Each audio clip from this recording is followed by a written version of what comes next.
اليوم ان شاء الله جيت نشارككم 3 وصفات تقليديه تحتاجوهم في المناسبات تاعكم ومع ضيافكم. بسم الله، اللهم صل وسلم على رسول الله. ونبدو في الوصفه الاولى.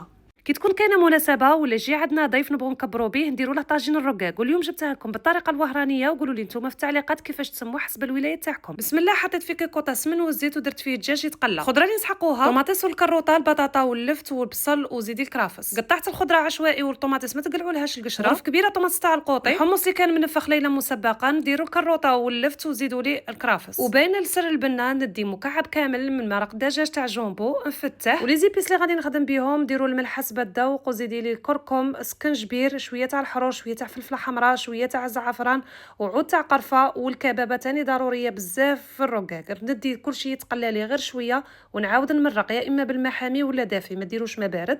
مرقت غايه نبلع على الكيكوطه نخليها نص ساعه حتى 35 دقيقه، من بعد نحل عليها ونقلع هذاك العود تاع القرفه واللفت وهذوك الطرف تاع الدجاج، ونزيد حبه تاع البطاطا ونعاود نبلع عليها نخليها تتجمر. في مقله درت شويه تاع الزيت، هنايا الدهان دهنت به هذوك القطع تاع الدجاج باش نحمرهم. الرقاق درتها الصباح، هنايا درت هني بابي كويسوني والو بالسميد 100%. تبغوا الطريقه كتبوا لي في التعليقات نحطها لكم باسهل طريقه وشوفوا لي يخرج لكم شفاف. من بعد هنا الرقاق تاعي في طبسي اللي غادي نقدم فيه نقطعه وما نفتش بزاف باش من بعد كي نشمخوه بالمرق نقدروا نرفدوه يا اما بالفرشيطه ولا كل واحد كيفاش ياكله كاين باليد.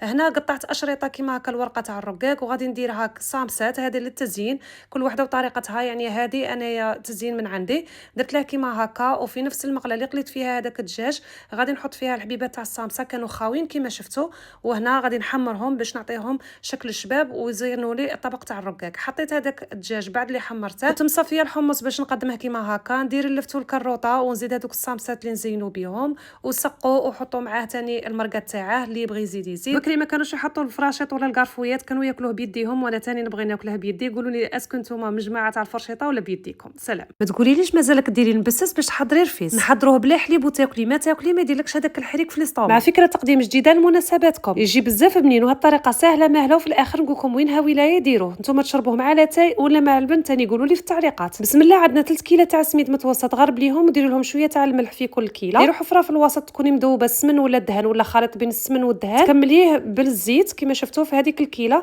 تقلعوا الربع تاعها 1/4، قلعوه وكملوه بالزيت. حبكي غايه السميد تاعك وبسيه مليح مليح حتى ديري لها هكا كره تحصلي عليها وتقدي تفتيها كيما نديروا المقروط، يكون تشرب لك غايه. هنا حبسي وزيدي له هنا خلط بين الماء والماء زهر، كنت مخلطه كيلو الا ربع بين الماء والماء زهر. غادي هنا نقعد نكب فيها هكا ونفتل فيه غير بيدي، نحاول نشمخها غايه، ندير كاع هذيك الكيلو الا ربع. اللي شفتوه ناشف شويه زيدوا له حتى الكيلو كومبلي. هنا غادي تلقوه جاري، خلوه ما تخافوش منه باسكو غادي نخلوه يريح حوالي ساعه، ولا كنتي مزروبه نص ساعه بزاف عليه. غادي نغطيه بالسربيته نخليه ساعه ونولي له. وهنا كي غادي نعاودوا نولوا له غادي تلقوه ناشف، وهذاك الماء قاع تشربه وتلقوه هكا شاد في بعضها البعض. روحي فركتيه غايه بيديك وحبكيه عاودي ثاني. جيبي السني اللي يدخل للفور، والفور تاعك يكون حامي ومشعلاته. حطي السميد تاعك في السني، فركتي غايه، درتي على 2 سنيوات، دخليه الكوشه وتبديت هكا تحمصي فيه في الكوشه بالمغرف تاع اللوح حتى يدي لك هذا اللون الذهبي. وهنايا السر تاعك كي غادي هكا يتحمص لك غايه، هو اللي ما غاديش يضرك. حليه في الغربال، انا درت تاع الوالده تاعي مفوت معاها الحرب. المهم حليته وفركته كاع، فورتها التفويره الاولى عادي كيما فور الطعام. كي تشوفيه داروا لك البخار من الفوق عرفي بلي فار لك سي بون. ديري لها 2 مغارف تاع الماء زهر، نبغي نفصل الماء زهر على الماء، تقدروا تخلطوا الماء زهر مع الماء وترشي هكا بشويه تاع الماء وتعاودي كيما الطعام عادي. ونعاود هكا نحبكه غايه، نخليه يريح، ونعاود نديرها في الكسكاس المره الزوجه، ونعاود ثاني نفوره يعني كيما الطعام سوا. نعاود نجيب لها شويه تاع هذه التفويره الزوجه، شويه تاع الماء زهر، ونحلها بشويه تاع الماء نشربه. سا ديبون عينك هي ميزانك، ما نجمش نعطيكم مقدار معين، كل وحده وسميدها وكل وحده وشحال يشرب. هنا مهم تخدمي غايه كيما الطعام. ونعاود نروح للتفويره الثالثه وهي الاخيره، نعاود ثاني نفوره، ما يشدلكمش بزاف خواتاتي، يا ربي 10 دقائق في التفويره. المهم كي تشوفي دالك بخار من الفوق ولا تعجج لك عارفي باللي سي بون راه فاير.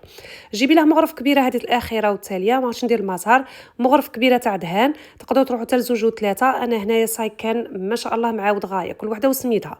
ودرت له ثاني خلط تاع المكسرات، كاوكاو محمص ومرحي مع الجوز، وزدت له هنا بعد اللي خلطت ديك المكسرات زيدي له العسل اللي ما دفيه ما والو، عسل ديريكت، ما كثرتلاش العسل صراحه انايا باش نعاود خطره الجايه ندير له شويه تاع دهان شويه تاع عسل كي نبغوا ناكلوه. قدمتها بهذه الطريقه اللي نقدموها بها، تقدروا ديروا له ثاني السكر كلاص. وثاني هذه الطريقه تاع التقديم في مناسبة مناسباتكم. واكيد لي سيرفيات اون بابي تاع كينغ توب حاضرين معايا في المناسبات تاعي، لا كاليتي تاعهم والجوده ما عندي ما نحكي فيها. دروك نقول لكم بلي هاد الوصفه تقليديه 100% من عند الناس مستغانم. تحيه ليهم من وهران، سلام.